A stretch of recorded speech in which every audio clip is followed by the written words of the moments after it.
Madame, Monsieur, bonjour, bonsoir, Info Pacifique, c'est maintenant. Voici les points qui dominent l'actualité. Le pasteur Héliodore d'Évariste et l'épouse du docteur Jefferson Paul, kidnappés samedi, ont été libérés lundi. En dépit de l'insécurité galopante, le Premier ministre Ariel Henry met le cap sur la tenue d'élections au pays. Il appelle les organisations de droits humains à désigner 3 personnes dont l'une devra siéger au nouveau CEP. Le centre Karl Levesque SKL sera absent du processus de désignation des membres du prochain CEP, faute de temps, a regretté son directeur Gardy Maisonneuve. Kenneth Merten a été nommé chargé d'affaires en Haïti, a annoncé mardi le secrétaire d'État américain Anthony Blinken. Des citoyens de la capitale dénoncent l'instabilité politique qui contribue à alimenter la crise sécuritaire accentuée par les cas de kidnapping en série. Des membres du personnel de soutien du ministère de l'Intérieur et des collectivités territoriales MICT ont manifesté mardi devant les locaux de l'institution pour exiger le paiement de 36 mois d'arriérés de salaire. Restez avec nous, nous vous revenons. Comme annoncé en titre, Madame, Monsieur, en dépit de l'insécurité galopante, le Premier ministre Ariel Henry met le cap sur la tenue d'élections au pays. Il appelle les organisations de droits humains à désigner 3 personnes dont l'une devra siéger au nouveau Conseil électoral provisoire CEP. Une femme doit être inscrite sur la liste des 3 personnes. Le profil des personnes qui seront soumises au chef du gouvernement se dessine comme suit. Être de nationalité haïtienne, résider au pays, avoir un niveau universitaire ainsi qu'une formation juridique ou administrative. Il faudra aussi justifier 10 ans d'expérience dans les domaines précités. Selon le chef du gouvernement, les membres de l'institution électorale devront inspirer une certaine confiance à la population. Ariel Henry s'attend à une large participation d'électeurs potentiels aux prochaines compétitions en vue d'asseoir la légitimité des futurs élus. Le directeur du centre Karl Levesque SKL, Gardy Maisonneuve, a indiqué que faute de temps, cette structure ne pourra pas se faire représenter dans le cadre du processus de désignation des membres du prochain conseil électoral provisoire. Les intéressés disposent d'une semaine pour respecter la date butoir du 15 octobre. Le défenseur des droits humains a précisé avoir reçu l'invitation du Premier ministre le 8 octobre alors que les délégués du SKL sont généralement désignés par voie d'élection. Gardy Maisonneuve au micro de Gérard Hirsch-Rézil et Mackerson Mexil. 3 bails qui attirent l'attention nous. Premier, c'est que l'espace de temps que vous avez pour nous choisir, pour nous voyer, pas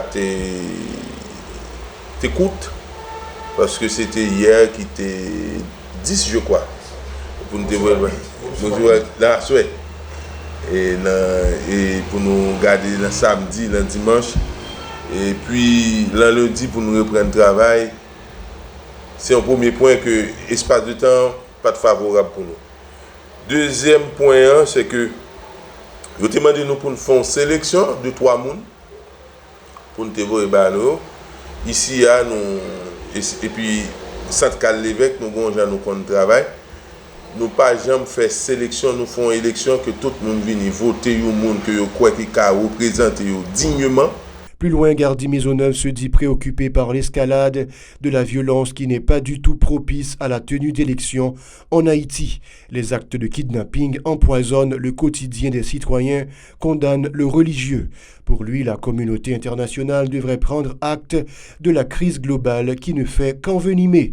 Écoutons cette déclaration toujours au micro de Gérard Hirsch-Rézil et Mackerson Mexil. Moi, personnellement, je crois que le moment, c'est pas particulièrement aux élections. Mais, il faut que nous disions tout, faut mon conseil d'électoral pas dire que pour faire élection pour nous. Mais, il y a tellement de problèmes pour nous résoudre dans le pays actuellement, principalement la sécurité. Donc, si on te demande des droits humains pour travailler avec un pile sur question de sécurité, même d'appui près, pour nous travailler avec eux, partager l'information, ça peut passer sous frontière, ça peut passer l'emport, les gens qui viennent porter plainte, les gens qui viennent informer nous de ce qui passe. Parce que, bon bagage qui vient clair actuellement, ils font nous comme droits humains plus confiance que la police. Parce que je suis sûr qu'il y a des gens dans la police là, qui, dans la gang, qui est impliqué dans la question ça. Kenneth Merten a été nommé chargé d'affaires en Haïti, a annoncé mardi le secrétaire d'État américain Anthony Blinken. Le diplomate était déjà en fonction en Haïti où il occupait le poste d'ambassadeur de 2009 à 2012. Le responsable de la mission des églises méthodistes d'Haïti, Éléonore d'Évariste, a recouvré sa liberté le 11 octobre après avoir été enlevé et séquestré par des bandits armés. Le pasteur d'Évariste est particulièrement en charge de l'église méthodiste libre 6 à Delma 28. L'épouse du docteur Jefferson Paul a été aussi libérée. Elle a été enlevée le samedi 9 octobre. Par contre, le pasteur Jean-Ferrer Michel, Isabelle Devendegis et Norman Weiner, kidnappés le 3 octobre en plein culte à l'église Jesus Center, sont toujours aux mains des ravisseurs. Des citoyens de la capitale dénoncent l'instabilité politique qui contribue à alimenter la crise sécuritaire accentuée par les cas de kidnapping en série. À leur avis, les autorités gouvernementales n'ont entrepris aucune action tangible pour endiguer les agissements des bandes armées. Ils soulignent que le Premier ministre dispose de plein pouvoir et fait office également de chef du Conseil supérieur de la police nationale CSPN. L'insécurité qui fait grincer les dents aux citoyens affecte et paralyse même de nombreuses filières de l'économie nationale déjà exsangues, ce qui enfonce davantage la majorité de la population dans la précarité, se désolent ces résidents de Port-au-Prince. Écoutons leurs réactions recueillies par Aubert Charles et Deramo et Stravinsky. C'est pour la nation pays qui raille pays. Parce que ça qu'a fait là, on parle de monde dit c'est blanc qu'a fait. Parce que si on a un caillou, si on pas monde yo, ça qu'a passé dans caillou, monde pas qu'a venir rentrer, bouche nan rien qu'a passé dans caillou. Pays bon, il est très frustrant et surtout avec insécurité. Pour bien dire, insécurité c'est le plus gros problème nous gagnons dans le pays, c'est le plus gros cancer. Par ailleurs, ces gens se prononcent en faveur de l'unité et de la conscience citoyenne pour sortir le pays du labyrinthe. Ils préconisent le sens de responsabilité au niveau des dirigeants du pays, tout en critiquant les membres de la communauté internationale qui ne sont pas innocents de la crise qui s'installe au pays. Même l'activité que tu es capable d'entreprendre, ou ne censé pas capable d'aller dans l'activité, et tout le monde qui a fréquenté l'activité autour, il vient censé venir peur ville là.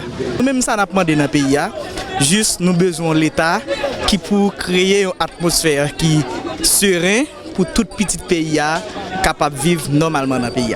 Message m'envoyer bon, pas que c'est pas envoyer, m'pas l'État. M'pas l'État dans le pays. Si m'ta un message pour m'envoyer par l'État m'envoyer, mais l'aime bien regarder m'pas l'État là. Gèle pas bon Dieu m'envoyer message là. La détérioration de l'environnement sécuritaire a des conséquences douloureuses sur les activités culturelles et sportives, ont indiqué certaines personnes, la mort dans l'âme. La plupart ont dû renoncer à certaines pratiques par peur de se faire kidnapper par les malfrats. Cela a augmenté le niveau du chômage chez les jeunes, s'insurgent ses habitants. Écoutons leurs propos toujours au micro d'Aubert Charles et Stravinsky Deramo. Vie a pas bon même. Tout bagage cher, ou pas changer, ba yo pas bon même. Je suis capable de dire que dans 5 dernières années ça yo, je pas capable représenter pays à même par rapport à fortement politique. Qui veut dire que chaque pays qui veut inviter nous dans compétition internationale, nous pas qu'à préparer parce que cycliste là c'est sur route li fait. Moi même quand on est là, je pas vinn pour me défendre cycliste là seulement, c'est tout sport en général. Moi t'a dit autorité yo.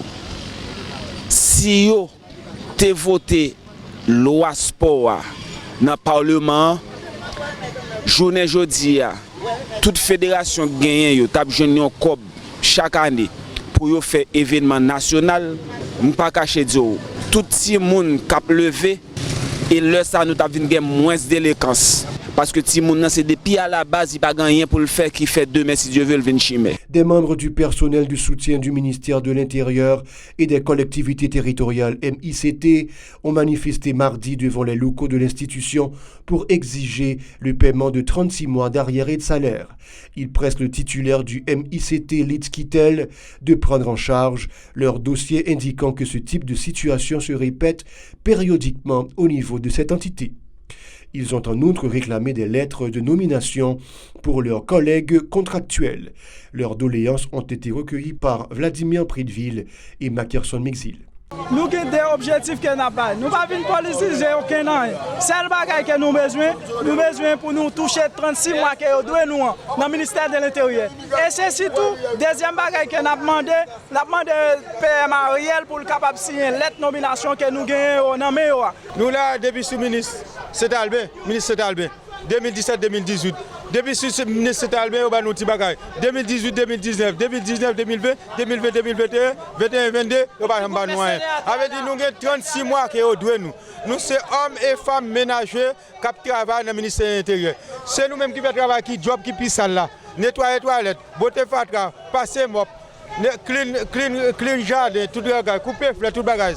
Mais nous ne pouvons pas accepter pour aller renouer, pour accepter pour nous 3 ans, plus encore, ils ont fait la nomination pour nous. Ils n'ont pas fait. C'est la nomination à faire en bas châle pour petit clic pas. Pour sa part, la coordonnatrice du bureau des doléances du MICT, Sabrina Demostine, a fait remarquer qu'il s'agissait d'une énième tentative pour pouvoir obtenir gain de cause. Les protestataires vont observer un débrayage pour sortir les autorités de leur mutisme sur ce dossier, a fait savoir Madame Demostine.